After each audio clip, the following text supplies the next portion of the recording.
অনেক দিন পরে টিপ পরা হলো। ইদানিং টিপ পরা একদমই হয় না। কপালে ছোট্ট টিপ আর প্লেটে বাঙালির শাকপাতা ভাজা আর মাছ ভাজা পোড়া পোড়া মরিচের সাথে আজকের আমার বাঙালিয়ানা দুপুরের ভোজ। আজকে চৈত্র সংক্রান্তি আর আমার গায়ে সামান্য জ্বরও, আর আমার ইচ্ছে করছিল একটু শাক ভাজা খেতে আর ঝাল ঝাল করে একটু ভাত খেতে। তো আমি চলে গেলাম আমার ছাদে দেখতে যে কি শাক পাতা আছে। গিয়ে দেখলাম যে আমার ডাঁটার গাছে অনেক বড় বড় করে শাক মানে পাতা হয়ে আছে। তো এই যে ডাঁটাগুলাও একদম অনেক মোটা মোটা হয়ে গেছে। তো এখনই যদি শাক পাতাগুলা তুললে না খাওয়া হয়, তারপরে হচ্ছে এগুলা একদম বুড়ো বুড়ো হয়ে যাবে, তখন খেতে আর কোনো মজাই লাগবে না। তো ছাদে চৈত্র মাসের প্রখর রোদ, এক মুহূর্ত দাঁড়িয়ে থাকার এখানে দায় নেই। তো আমি কি করলাম, খুব তাড়াতাড়ি করে সবগুলো ডাঁটা গাছের পাতাগুলো একটা একটা করে ছিঁড়ে নিয়ে নিলাম। আর এই যে দেখতে পাচ্ছেন সব গাছে অনেক পাতা, এ গাছে একটু ফুলও হয়ে গেছে। আজকে পাতাগুলো খাবো, আরেকদিন ডাঁটাগুলো খাবো। আমি আবার সব একদম মুঠো করে নিয়ে নেব না, কিছু পাতা আমি রেখে দিব। আপনারা দেখবেন লাস্টে আমি দেখাবো আপনাদেরকে যে আমি কিছু পাতা রেখে দিছি। মানে হচ্ছে যে বড় পাতাগুলো আছে এর ফাঁকে দেখতে পাচ্ছেন যে কিছু ছোট পাতা বের হচ্ছে। আমি প্রথম ধাপে যখন বড় পাতাগুলো নিয়ে নিব, এরপরে ছোট পাতাগুলো আবার এরকম করে বড় হয়ে যাবে। তো চিন্তার কারণ নেই, এরকম করে পাতা নিয়ে নিলে ডাঁটার গাছের কোনো ক্ষতি হবে না। আরো একদিন হয়তো বা শাকও খেতে পারবো। বাজারে যদিও নিজে যাই না, তারপরও শুনি বা দেখি যে বাজারে শাকসবজির নাকি অনেক দাম। তো এর ভেতর যদি নিজের ছাদে অল্প স্বল্প কিছু হলেও শাক পাতা এরকম করে খাওয়া যায়, সেটা ও কম কিসের। দেখুন একদম সার টার ছাড়াই একদম অর্গানিক মাটিতে কত বড় বড় পাতা হয়েছে, এগুলো ভাজলে অনেক মজা হবে খেতে।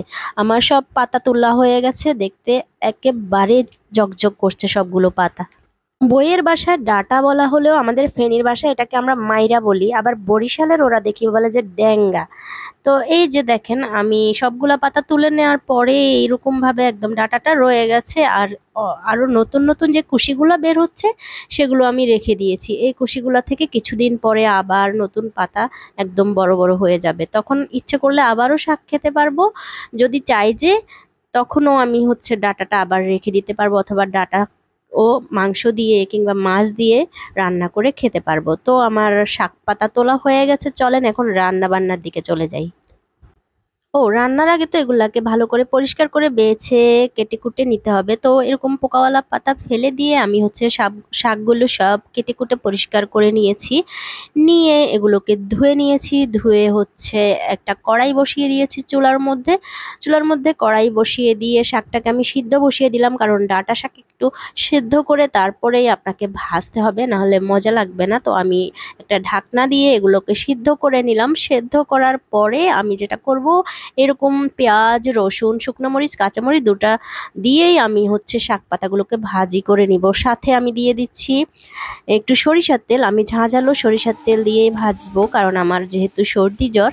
তো আমি অনেকগুলা রসুন অনেকগুলা পেঁয়াজ এবং অনেকগুলা মরিচ দিয়েছি, যেহেতু বলেছি আমি ঝাল ঝাল একটা শাক ভাজি খাবো আজকে।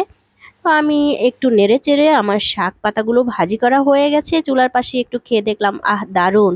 এরপরে আমি গোসল টোসল সেরে নিয়ে কপালে ছোট্ট একটা টিপ দিয়ে রেডি হয়ে গেলাম ভাত খাওয়ার জন্য।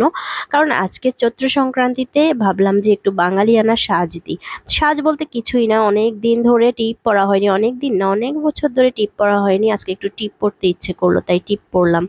তো প্লেটে নিয়ে নিলাম একটা মাছ ভাজা আর আমার সেই শাক ভাজা, একপাশে আছে আমার বড়ইয়ের আচার আর বোম্বে মরিচ এবং পোড়া পোড়া একটা শুকনো মরিচ।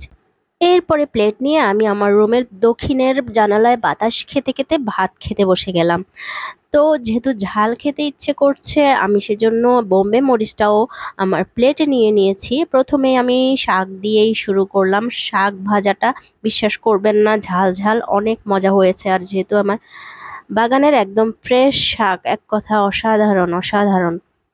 আর এদিকে বোম্বাই মরিচ খেয়ে আমার অবস্থা, বোম্বাই মরিচটা একদম কটকটে লাল ছিল। তো আমার সাথে সাথে আমার পেটে মনে হচ্ছে যে তৃতীয় বিশ্বযুদ্ধ শুরু হয়ে গেছে এমন অবস্থা। তো সাথে যেহেতু আমি মিষ্টি আচার নিয়েছিলাম, আর এই যে এটা হলো আমি গোটা গোটা কিছু রসুনের কোয়া দিয়েছিলাম, সেগুলো খেতে আমার কাছে খুব ভাল লাগে। আর সর্দিতে রসুন খেলে খুবই ভালো। সাথে আছে আমার পুকুর থেকে ধরা একদম তাজা তাজা মাছ। এর আগের ব্লগে আপনারা দেখেছেন আমাদের পুকুরের মাছ ধরা হয়েছিল, সেই মাছটাই ভাজি করে নিয়ে আমি আজকে প্লেটে নিলাম। নিজের বাগানের শাক, নিজেদের পুকুরের টাটকা মাছ, সাথে নিজের করা আচার সব মিলিয়ে এটাই তো বাঙালিয়ানা। বাঙালিয়ানা প্রিয় খাবার। তো অনেকেই ভাত খাওয়ার ভিডিও দেয়, অনেকে এটা দেখে বিরক্ত হয়। তো আমি আজকে অনেক দিন পরে ভাবলাম যে একটু আজকে ভাত খাওয়ার ভিডিও আমিও দেই।